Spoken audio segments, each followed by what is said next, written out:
So our schedule for these Dharma talks, which is on the pandemic page and some of you are looking at, says that today we take up gate 34 of the 108 Gates of Dharma Illumination.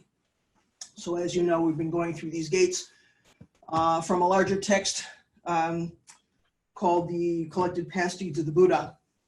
And one by one, each week I'm going through these gates. So I had prepared that talk. I had it all ready to go.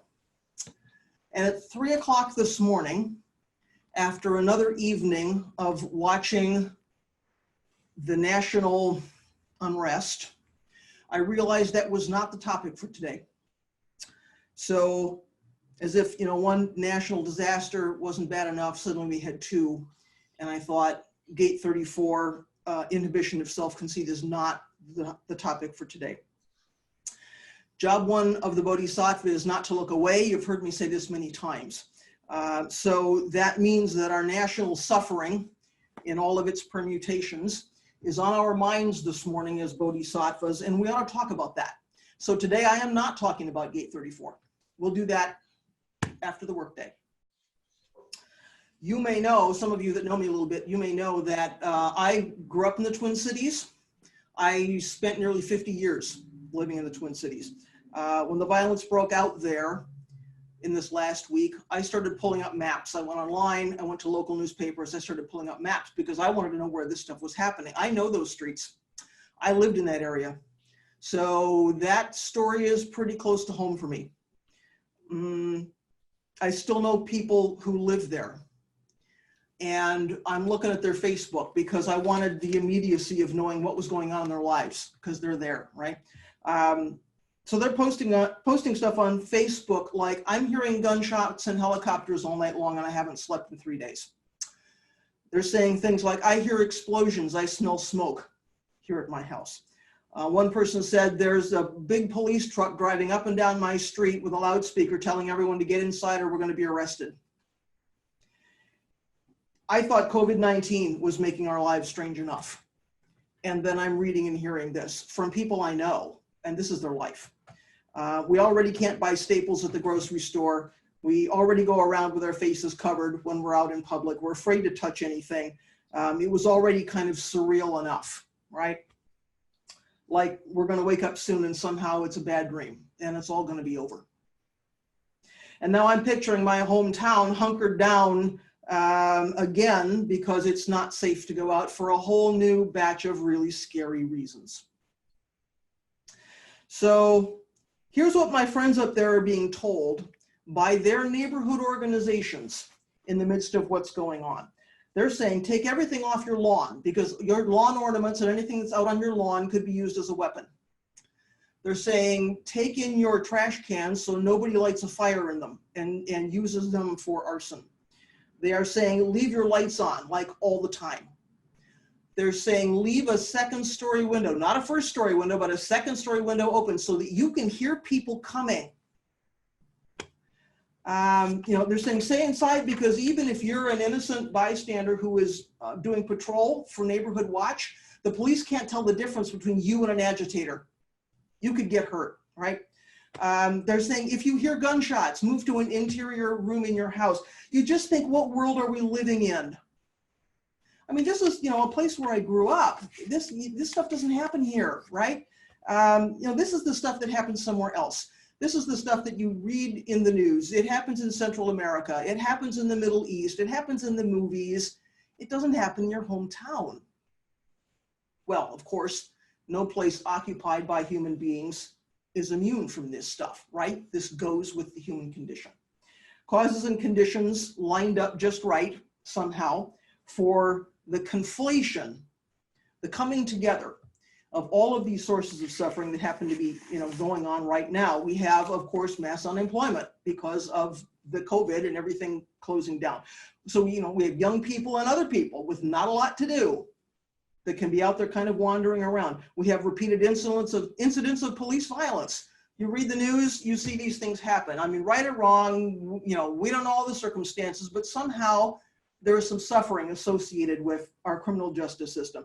We just have the state of our national dialogue the way we're talking to each other, the way our leaders are talking to us, all of these things, all of these causes and conditions are somehow bubbling, coming together, and something is arising out of that.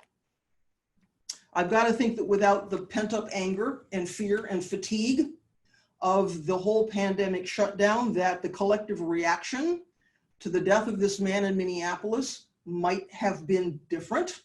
Not that it would have been ignored, not that it would be any less important, but somehow maybe that it wouldn't have escalated quite the way it has. We have so many kinds of suffering coming together at one time. So of course, communities of color have been hit hardest in the pandemic for a variety of reasons. There's been a lot of reportage on that. It just doesn't seem to be much of a stretch, does it, to think that when another person of color dies, apparently at the hands of a white policeman, it's all just too much. It all just boils over, right? All of these things are just building and building and building, and it doesn't take much to set it off. Protesting a virus doesn't do any good, right? The virus doesn't care. It's like protesting a tornado or protesting a blizzard. We're pretty helpless in the face of it. You know, there are things we can do to try to be safe, but it's a natural phenomenon that, you know, you don't protest a tsunami or a hurricane. It doesn't help. If anything, getting together to protest COVID-19 just creates a larger public gathering where that stuff just spreads around. So that it just kind of doesn't make sense, and people feel helpless. What do you do in the face of that? Protesting injustice feels like it can be a source of change because it feels like there's somebody we can blame. We can protest to a person, to a group, you know, to some collection of humans.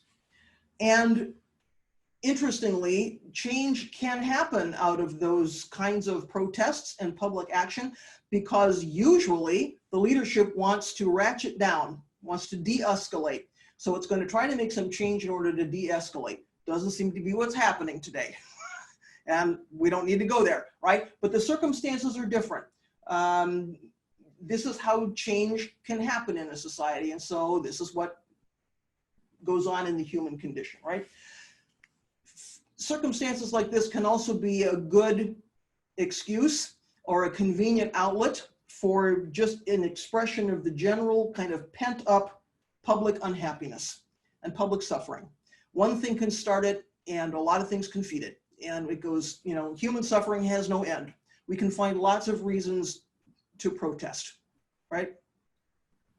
So it's the human condition that we feel the need to do these things. It doesn't make violence and burning and looting okay. It doesn't mean we condone that behavior.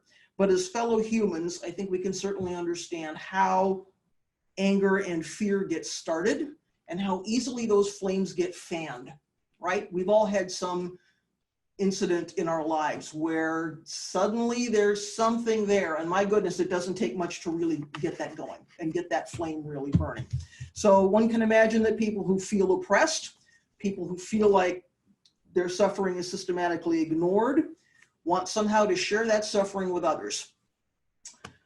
Some might actually want others to be harmed in the way that they've been harmed, because when we are in a lot of pain, ill will starts, right? Ill will can take over. For other people, the point is simply to be acknowledged. They just want someone to say, I see that you're suffering. I see that you're in pain. It's not okay. I see you, right? I understand you're suffering because I'm also a human being and I have suffering too. People just want to be heard. So the cries for recognition get louder and louder and louder until something unskillful happens, right? So as bodhisattvas, our job is not to look away. It doesn't mean, again, that we condone unskillful behavior, harmful behavior, arson and looting and breaking windows. It doesn't mean we think that's okay. It means that we recognize that there is suffering. It means we do what we can as bodhisattvas. What that means is we practice peace. So we're practicing peace. I'm using practicing very consciously. We're practicing peace because real peace isn't something we just think about, right? Real peace is more than just sharing the latest meme on Facebook. There's a lot of that stuff going around. It has to be something that we actualize in the world with our actions, with our activities, right? With body, speech, and mind. So it's just like our Zen practice in that way. You know, Zen practice is not something we think about. Zen practice is something we do. So peace is not the absence of suffering. We know the human condition is, it comes with suffering, right? First noble truth, life is characterized by suffering. We're never going to be without suffering. That doesn't mean we always have to be without peace. It takes some deep insights sometimes to recognize the difference and to do what we can toward peace. So peace is not the absence of suffering. It's how we understand the nature and origin of suffering. This is just the basic part of our practice, right? This is what right view, right understanding is all about. What is suffering? How does it arise? What does Buddha say we do about that? So we can ask ourselves, what does it mean to be a bodhisattva today? What does it mean to be a bodhisattva in the midst of national crisis and national suffering? And it seems like one national disaster on top of another. How can we be bodhisattvas in the midst of that? How do we be Avalokiteshvara that hears the cries of the world? How do we do that? How do we respond to the suffering that we see? This is a question that comes up. People have asked me this from time to time as long as I've been doing this. You know, what difference does it make if I sit on a cushion? What difference does it make if I read some Dogen when I look around me and I see the world is broken and I see the world is in flames? What difference does it make if I do liturgy today? So it's a good question. What difference does our individual practice make in this world of suffering? So many of us come to practice to somehow reduce the suffering we feel personally, right? We've heard that meditation, Zazen is not meditation, but we don't know that when we come in the door. We've heard meditation is good for stress. Somehow we're feeling oppressed by our stress. We've heard that it might help us figure out how we fit into a changing world, a confusing world. We want to fix our broken relationships, our bad habits. We want to somehow change ourselves into people we like better or that other people like better. So all of these things we want to attach to our practice. And somehow, if we could just get rid of these things, we would be happy. Everything would be good. If we could just get rid of our suffering, somehow life would have meaning. Well, once we start sitting, of course, once we start establishing a practice, we get ourselves onto the Eightfold Path. We start to realize this is about much more than our personal discomfort, right? This practice is bigger than that. We have work to do as bodhisattvas in the world, and we realize that in order to do that, in order to move through the world in a skillful way, we need to keep practicing, we need to keep sitting. So Thich Nhat Hanh says, to practice nonviolence, we must first of all learn ways to deal peacefully with ourselves, right? So the work starts here. This is important, but this is also important. So practice shows us interconnectedness. It reminds us about interdependence. Everything arises from causes and conditions. We are distinct but not separate from everything else in the universe, all the other beings, all the other circumstances. It reminds us that we have a responsibility for Shila, the ethical, moral piece of the Eightfold Path, because everything we do affects others around us.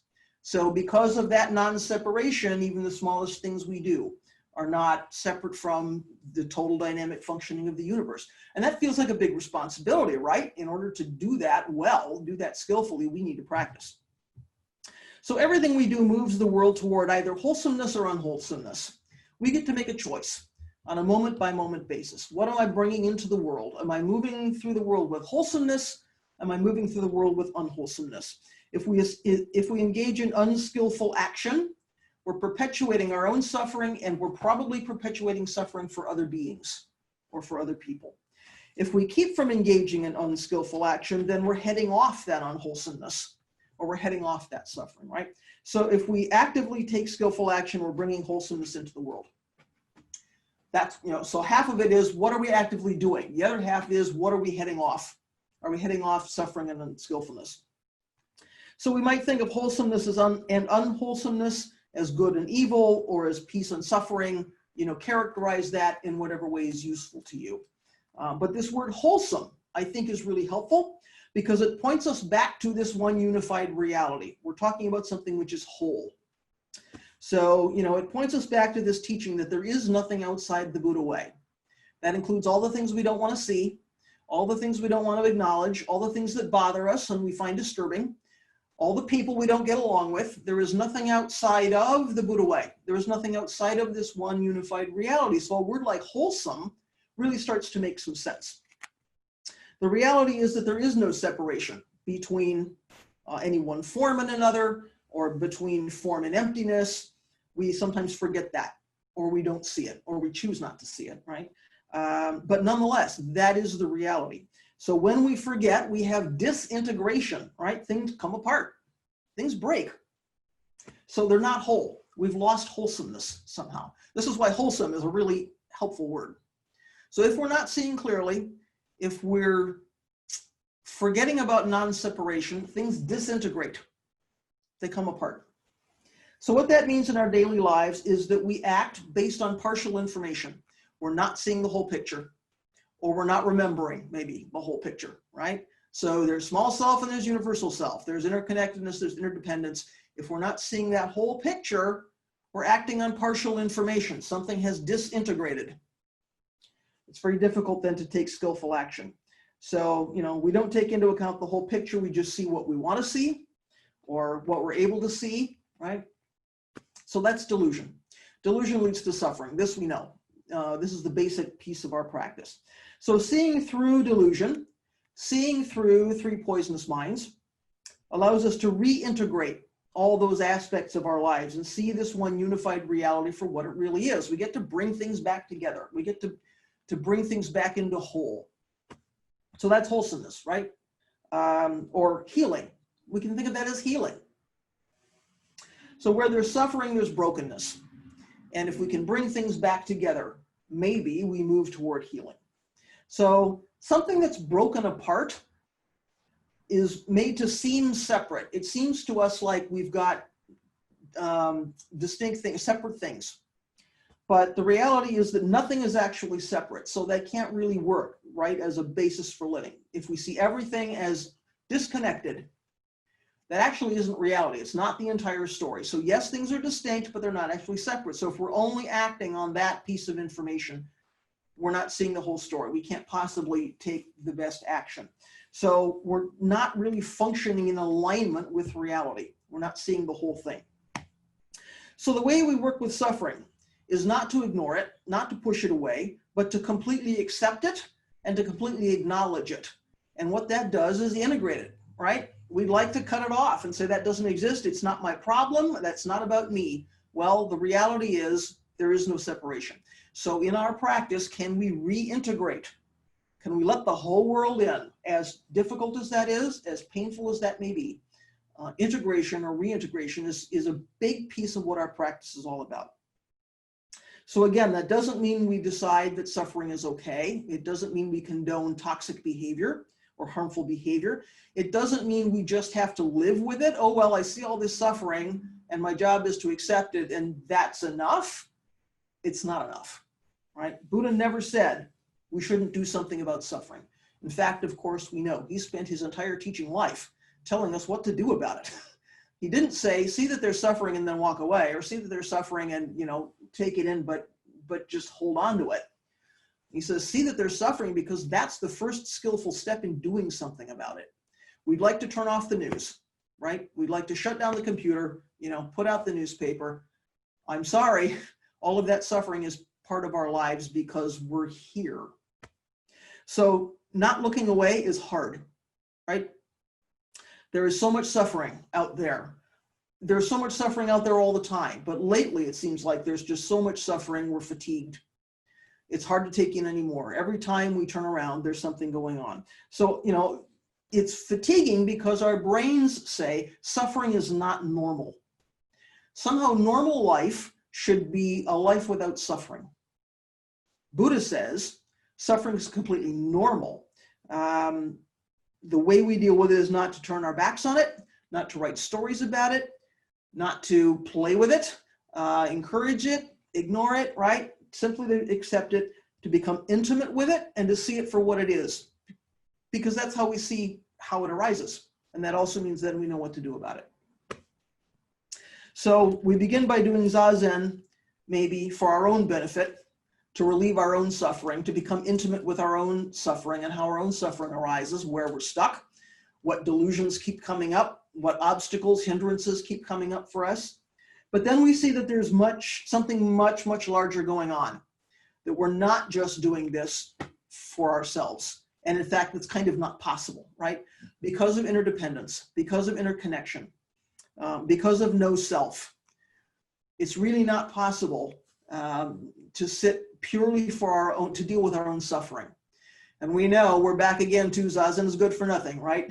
Good old Sawaki Roshi, and Zazen is good for nothing. It's on the one hand, we're sitting for ourselves, but on the other hand, we're sitting for something much, much bigger than that.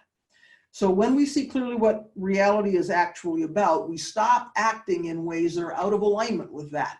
So when we get up off the cushion, we don't immediately go out and make a mistake, right? We stop creating suffering for ourselves. We stop creating suffering for other beings. That's when our Zen practice really liberates all beings, right? Including ourselves. So you're probably familiar, because we've talked about it here many times, with Dogen Zenji's famous quote from the Genjo Koan: to study the way is to study the self, and to study the self is to forget the self. That's part of it, right? It goes on from there. To study the way is to study Buddha nature. Buddha nature and self are not separate, right? So to study Buddha nature is to forget our ideas and our concepts and everything we think we know about Buddha nature. And when we do that, that's when we begin to see everything is distinct but not separate. We can identify different forms. I'm not you, you're not me. A glass of water is not, a piano, right? We have to make distinctions. And also, these things aren't separate. So we see that the divisions we create amongst a lot of things are our ideas. They're artificial, they're provisional. They're the products of our own mental working. So that insight leads us to act in ways that are wise and compassionate, because we see that distinct but not separate is what's important. We no longer have some idea about me, this separate me, as something that persists, a fixed entity that persists through time and space, because we know that there is no fixed and permanent self. Whew, we get to let go of that. We get to stop defending that. We need to take care of it, but we don't have to shore it up and defend it and create, battlements around it, When somebody needs help, we just help. We don't have to stop and think about that. What's in it for me? What am I going to get out of that? We just see somebody here needs help. I can help. I just do it. When we have to do something uncomfortable, but we know that it's the right thing to do, it's the ethical thing to do, it's the thing to do which is in alignment with reality, we do that. And then we accept the consequences of that. That is being a bodhisattva. Sometimes that's not easy. We do social distancing to protect each other from germs, even when that's uncomfortable or no fun or inconvenient, right? We wear masks in public even though we don't like it. I personally hate masks. I feel like I'm suffocating. I keep one in the car because it's the right thing to do. If I go to the post office, I have to put that on. We speak up in support of what we believe, even when other people might disagree. That can be a really uncomfortable position to be in. Can we do that skillfully? Disagreement in itself is not a bad thing. There's something called the marketplace of ideas, right? We have to share our opinions and our ideas and our views and our experiences so that we come up with the best possible solution for things. Can we do that in a skillful way, which doesn't perpetuate suffering and create more harm, right? And create more pain. We help neighbors, we help local businesses when they get caught in the crossfire of coronavirus and shutdowns and protests and general mayhem, whatever that looks like. Even though there may be things we'd rather be doing than going out to help sweep up the broken glass, or board up the business, or help the neighbor who had the garbage cans overturned. We just do it because we see that it needs to be done. If there's nothing outside of reality, or nothing outside of the Dharma or the Buddha way, that means everyone needs and deserves compassion. That can be tough too, right? Everyone deserves compassion, including ourselves when we make mistakes, including police officers who act unskillfully, including arsonists, the arsonist that burns down the police precinct. That includes the perpetrators of war and genocide and large-scale harm. It includes the politicians that we think are responsible for our suffering, our personal suffering and our societal suffering, our national dialogue. It includes the corporations that we think are poisoning the air and the water. That's really tough to do, isn't it? To have compassion for people and entities that we see in the world that we think are perpetuating suffering. But we know those situations are both more complicated than we think and simpler than we think. They're more complicated than we think because causes and conditions, right? We can't possibly get our heads around the causes and conditions that are contributing to this moment, this moment, this moment, this moment, right? There is so much happening there. We can't see it all in this limited human form. And in that way, every situation has more going on than we think. It's really easy to look at something and say, oh, well, the solution is this, or, oh, that's happening because da-da-da. There's a lot happening that we shouldn't feel paralyzed by that, but that's the reality. That's what makes things more complicated. The way that things are more simple in this human world is most of this stuff comes down to what? 3 poisonous minds. It all comes down to greed, anger, and ignorance. If we look deeply into whatever the circumstance is, somewhere in there is greed, anger, and ignorance. If we can see that, we recognize we also have greed, anger, and ignorance. We also make mistakes. We might be making mistakes on a different scale or in a different way. But the beginning of that compassion is to say that person is suffering and I am suffering too. That's not an easy thing to do. So the reason that all of these folks are suffering around, is greed, anger, and ignorance. And on that basis, they are passing that suffering on to the rest of us. Have we all done that somewhere in our lives? Yes, we have. We've made mistakes too. Doesn't mean what they're doing is okay. But there's a little bit of common ground, right? There's a little bit of common humanity there. So we can't begin to work with the suffering around this stuff that's happening until we look it in the eye without judgment. That's difficult. We need to see what's actually happening. Even though we might feel like we're adversely affected by it, I might have some pain around some stuff that's going on. Can I not ignore that, but just can that not be the only thing I see? Can I see the human condition that's going on in the midst of all of this? Somebody who is suffering deeply picks up a gun, commits an act of violence, thinking that that's a position of strength, right? I want to be strong, therefore I'm going to do something, I'm going to act out in a particular way. We know that's not a position of strength. That is a position of fear. Somebody who is strong and confident is not going to act that way. That's somebody who's deeply, deeply suffering. There's a lot of fear there. We can see that maybe and have some compassion and not turn away and not respond with unwholesomeness that aggravates the situation or accelerates the situation or perpetuates that suffering or perpetuates our suffering. So accepting suffering, again, doesn't mean it's okay, doesn't mean we condone it. Police brutality is not okay.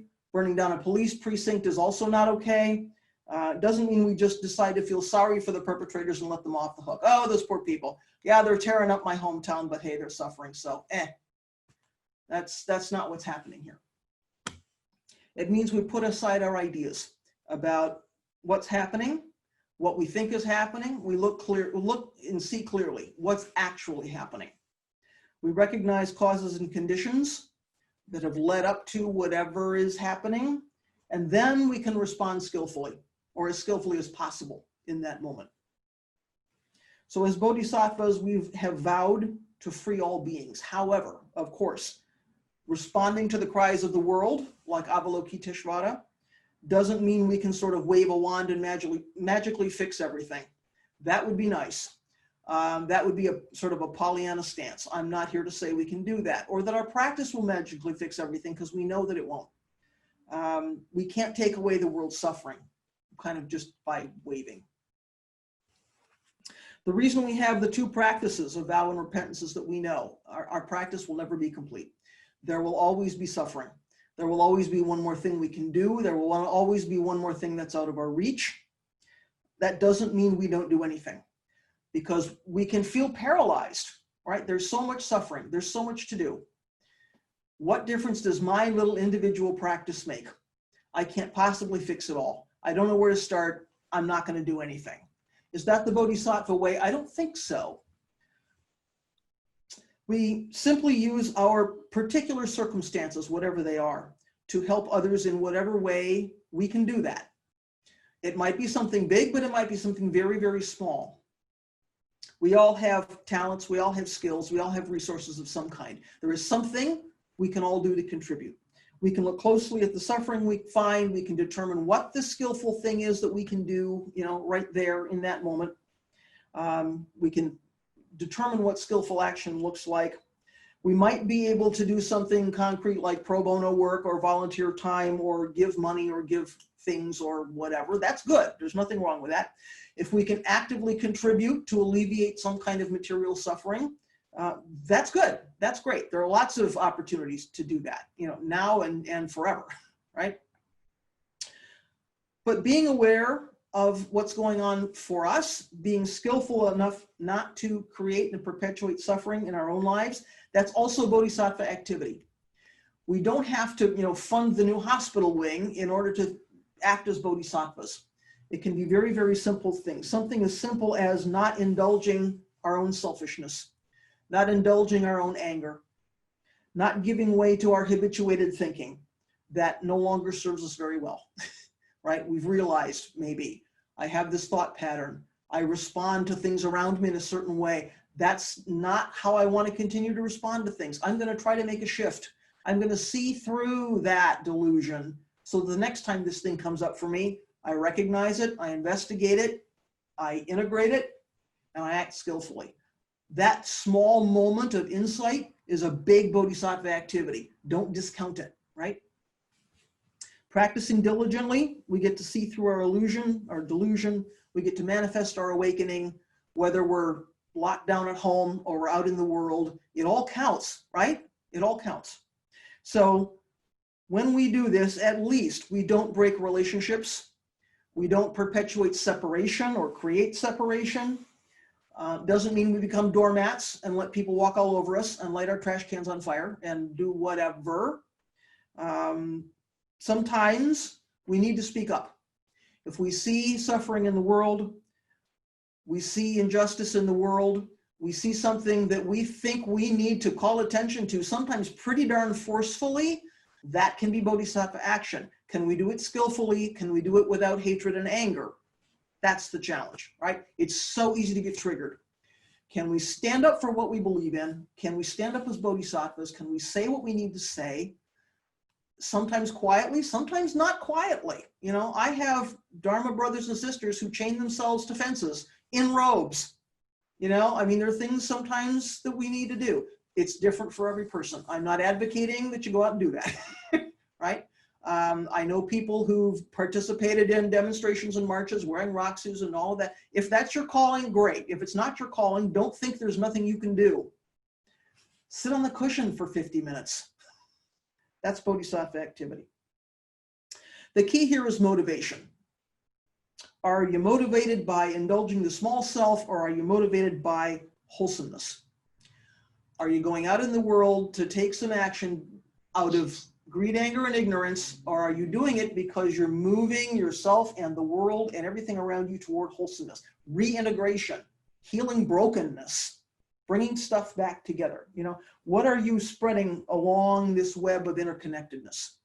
As soon as you put something out there, imagine a web. As soon as you put something out there, it's influencing everything. It's traveling along the web. So what's your contribution? What are you putting out there? Are you moving that toward wholesomeness, or are you doing something else that causes breaking up, brokenness? Thich Nhat Hanh says, our most important task is to develop correct insight. If we see deeply into the nature of interbeing, that all things inter are, we will stop blaming, arguing, and killing, and we will become friends with everyone. So this is not just making peace, this is being peace. This is what he calls being peace, right? This is what we carry into the world. This is what we carry into a broken, burning world. This is how we stand up and create a bodhisattva response to the suffering we see. So I'm going to stop here. That's plenty from me. There's lots to chew on this morning. What would you all like to say in response to anything here, or just what's bubbling in your own practice as you look around the world and you're figuring out what your Bodhisattva life is? What would you all like to say? And don't forget to unmute, by the way, so we can actually hear you before you, before you say something.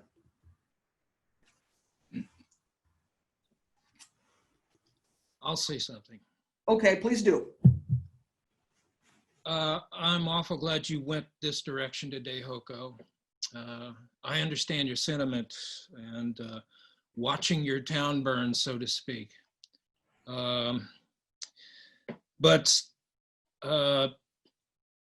as kind of the larger question, this really brings to face right up in our faces the need to practice off the cushion.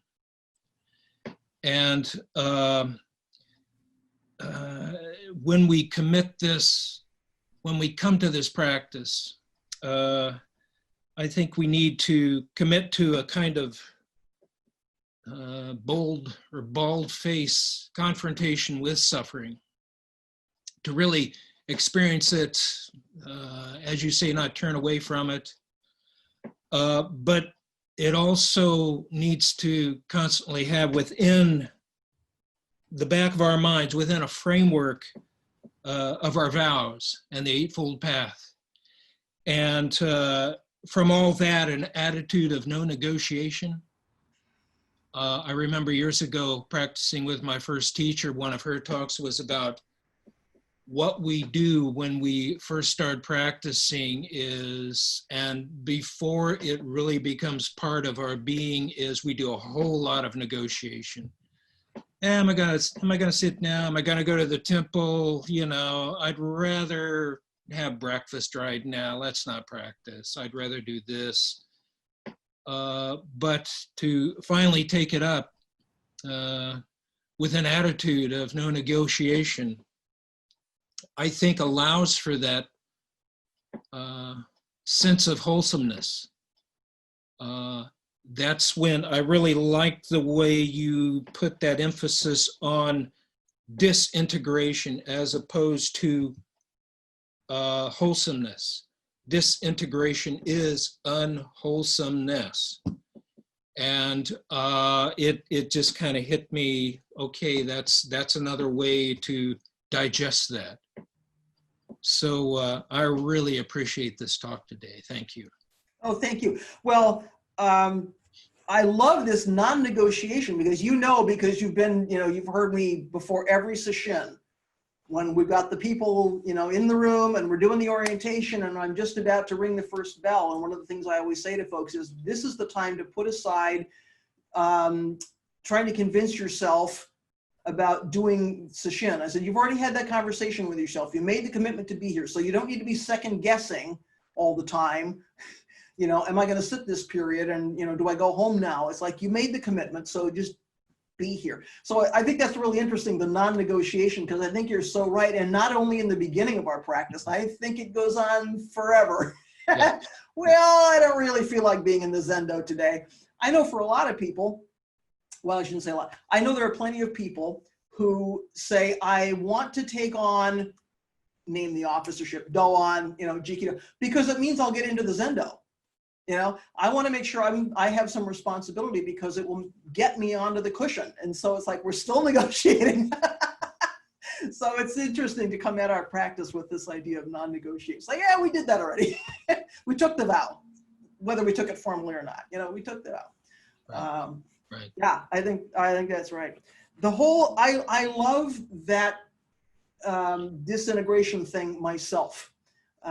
It's like it came, this isn't the first time that I've used that. I mean, it's come to me before. When I just sat down and thought about what is this wholesomeness thing about? And then what is the opposite of that?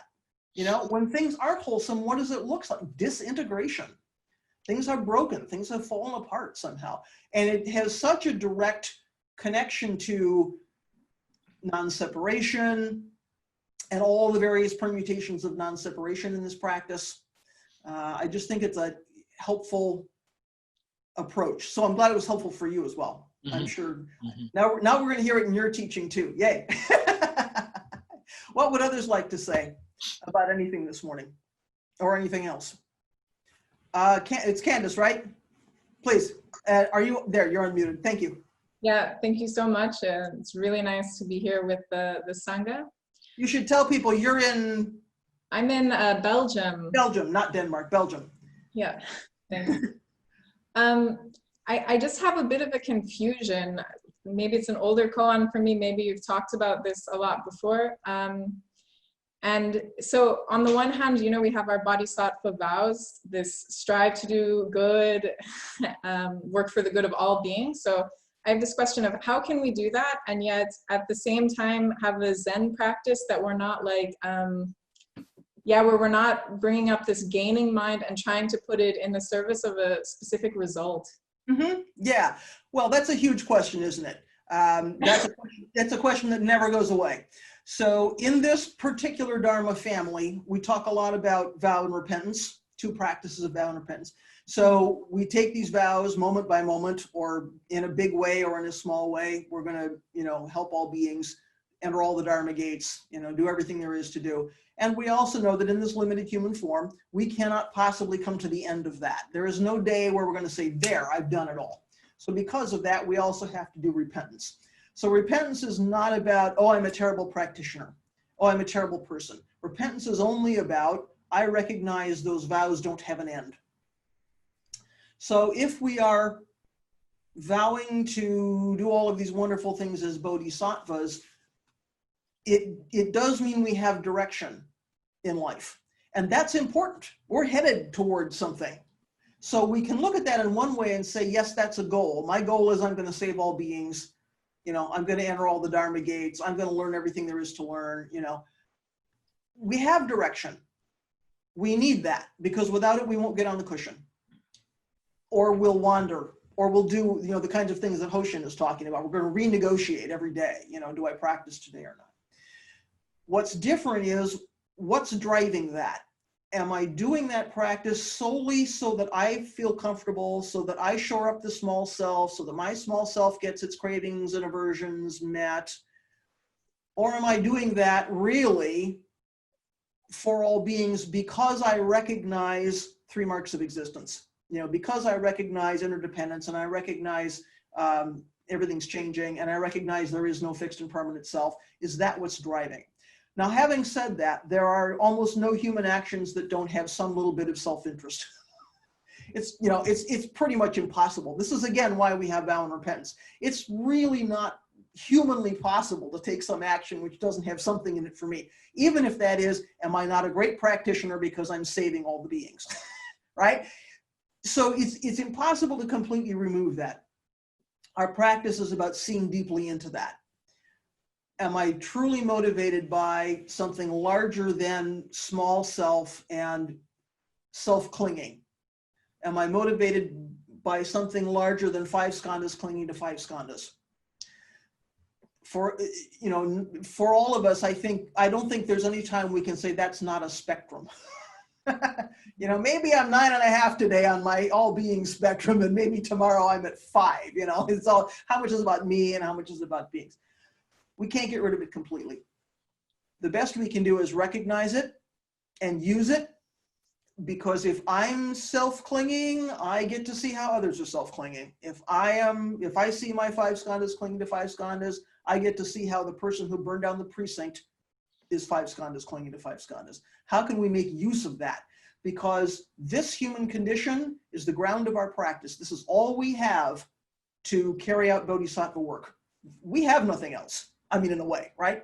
As limited human beings, this is all we've got. It's not perfect. It's never going to be perfect, but we're going to use this. We're going to use everything. We're going to burn it all, digest it all, use it all for the good of beings. So the more intimate we become with our own suffering and with our own delusion, the better we're able to help all beings with theirs.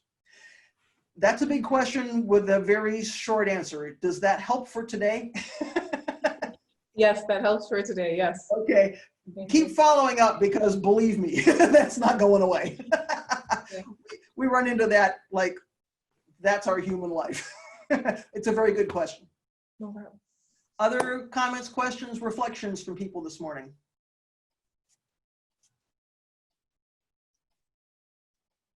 I always give you a little time to think about that because people like to formulate before they articulate. I don't have any questions, but I do want to thank you for going this route today, because this is a lot that's been on my mind, and including a lot during the Zazen, during my Zazen, is just all of these images of what's going on, and then seeing other people's reactions to it, and then, you know, sometimes seeing that own three poisonous minds arise in myself while I'm thinking about this whole type of thing. And so it's really helpful to formulate ways to whatever action we can take to do so skillfully. So I appreciate you going this route today. Well, it's just so easy. If we're really paying attention to ourselves, it's so easy to see how quickly stuff escalates. You know, I started hearing about this going on in Minneapolis, and I thought, well, that's not good. And then I started, you know, looking at the pictures and I'm looking at the maps, and now I'm getting really uneasy. And by 3 o'clock this morning, I was pretty disturbed, and I was watching this going on in me. You know, I didn't like what was going on. There's multiple factions that all have a hand in this thing. There's people who are, you know, coming in purely to accelerate it. You just watch your response to all this and you go, you just see how people boil over, you know, especially, as I say, we've all been cooped up, frustrated, you know, full of anxiety for 2 months about COVID. And now we have this. It's like you just watch this escalating, right? Phew, if there was ever a time we needed to sit down on a cushion, this is it. And we're not sitting down to manage our stress. You know, there's no goal for our sitting that way. We're not sitting down to make ourselves feel better. We're sitting down so the dust can settle and we can see clearly, so that what we're doing when we're out in the midst of that is as skillful as it can possibly be. And we don't get, you know, swept away by it and knocked over by it, so that somehow we're participating in the suffering, right? So if all we can do for today is simply, we sat today for 50 minutes and tried to see clearly, that's huge. It's really, really huge. Good. Thank you. Other things from other people?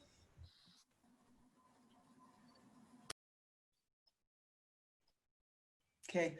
Hoshin, I was thinking this morning, I think we didn't do a world peace ceremony last month, and I'm guessing it was because of Genzaway. Right. We need to do, you know, so we regularly, if I remember, it's the third Sunday, correct, that we do world peace? Right. So next week we have the work day, so there's no virtual practice. You'll talk about that in the announcements. But I'm thinking the following week, the 14th, is probably, that's the second Sunday, isn't it? Whenever the third Sunday is, let's just make sure we do our world peace. Right. I thought about that the other day. I'd be happy to do it today, except I don't have the echo with me. Yeah, let's be prepared, because I want to let people know what's happening so that people can participate, right? Yeah. Right. So, you know, we're going to do the Ryakusatsu on the 15th. We would always do that on that Monday. And let's make sure we get the world peace in on this month too, because we don't have Genzaway. So, Right. okay. Okay, very good. Okay, thanks everyone. I'm going to pitch it back to Hoshin for closing up and announcements.